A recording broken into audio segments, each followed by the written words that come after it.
So, when you're starting out with a new language, what's like the very first step? It's pretty simple, right? You just learn how to name stuff. It's the building block for literally everything else.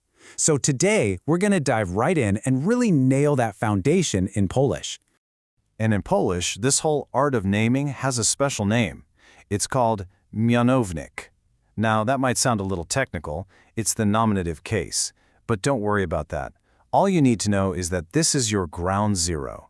It's how you'll point at something and say what it is, whether it's a person, a place, or, a thing. Yeah, don't let that grammar term, Mianownik, freak you out. Seriously. Just think of it as the word's default setting. It's the basic version of a noun that you'd look up in a dictionary. That's it. Nothing more complicated than that. So, Mianownik basically helps us answer two super simple questions. If you're talking about a person, you're asking kto, which just means who.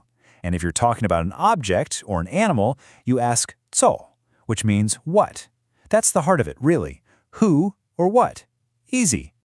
Okay, but here's where Polish adds a little twist. There's a secret to getting this naming thing right, and that secret is gender. Every single noun has one, and figuring it out is absolutely key. All right, so there are three of them. Masculine, which is rodzaj męski, feminine, rodzaj żeński, and neuter, rodzaj nijaki. And I know what you're thinking. Oh no, do I have to guess? Nope. The best part is, you don't. There's a system, a pattern, and we're about to crack the code together. Let's kick things off with the masculine gender. In Polish, that's associated with the pronoun on, which means he. So take a look at these examples. We've got kubek, a mug, stool, a table, and długopis, a pen. See the pattern yet?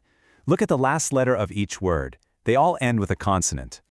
Okay, next up we have the feminine gender. This one uses the pronoun ona for she. And our examples are kobieta, a woman, and książka, a book. This one's even more obvious, right? Check out that ending. They both end with a nice clear A. And to round out our trio, here's the neuter gender. It uses the pronoun ono for it. And look at these examples. Okno, a window, and krzesło, a chair. And yep, you guessed it, they both end with that unmistakable O sound. All right, so we've got our three genders. And again, you might be getting a little nervous, thinking you have to memorize the gender for thousands of words. But I'm telling you, you really don't. The secret isn't memorizing, it's decoding. The clue is hidden right at the end of the word. So, let's crack this thing. Okay, rule number 1, masculine nouns.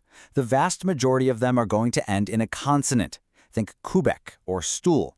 Now there's one big exception you need to know, but it makes total sense. Words for men that happen to end in a, like tata for dad, are still masculine. I mean, it's just logical, right? Rule number 2 is honestly a gift. It's so easy. Feminine nouns almost always, and I mean almost always, end in a, like kobieta or książka. Sure, there are a couple of rare exceptions out there, but seriously, if you see an a, you can be pretty confident it's feminine. It's your number one clue.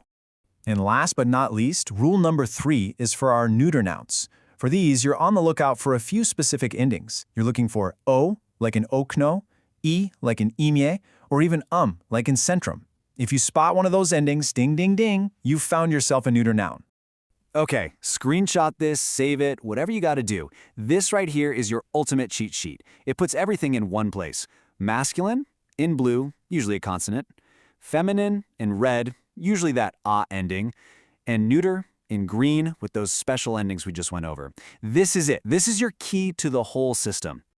So you can now spot a noun and figure out its gender just by looking at the ending. That's huge. But what do we do with that knowledge? Well, let's actually start building some sentences. It's time to put this stuff into action.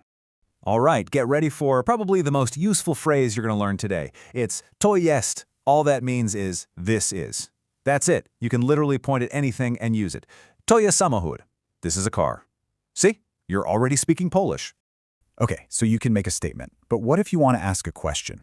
Well, Polish makes this so easy. You take that sentence we just learned, to jest, and you just pop one little magic word right at the beginning, czy. And that's all you have to do. Czy to jest suddenly means, is this a? And answering those by questions is just as straightforward. If the answer is yes, you say tak to jest. And if it's no, you just say nie to nie jest. It's a super simple, predictable pattern. Yes or no? That's it. Okay, you've got the gender rules down, you've got the basic phrases. I think you're ready. How about we test this new knowledge out? All right, first question. Have a look at the picture. I'm asking you, to, jest, to. What is this? I'll give you a second to think about it. And the answer is, to jest samochód. Did you catch that? It ends with a D, a consonant. And what does that mean? It means it's a masculine noun. See, you totally got this. Okay, let's try another one. This one's a little bit trickier, so look closely. Czy to jest fotel? Is this an armchair? And the answer is, nie, to nie jest fotel. To jest krzesło. Nope, not an armchair, it's a chair. And that O ending on krzesło is our big clue that it's a neuter noun. Awesome job. All right, let's boil this all down to the absolute essentials. What did we learn today? Number 1, Mianownik is just the basic dictionary form of a word. No sweat. Number 2, the ending of a word is the secret code to its gender. And number 3, that little word chi is your magic wand for turning a statement into a yes-no question. And just like that, you've learned the absolute core foundation of speaking Polish. You now know the art of naming things. So really, the only question left is, what are you going to name first?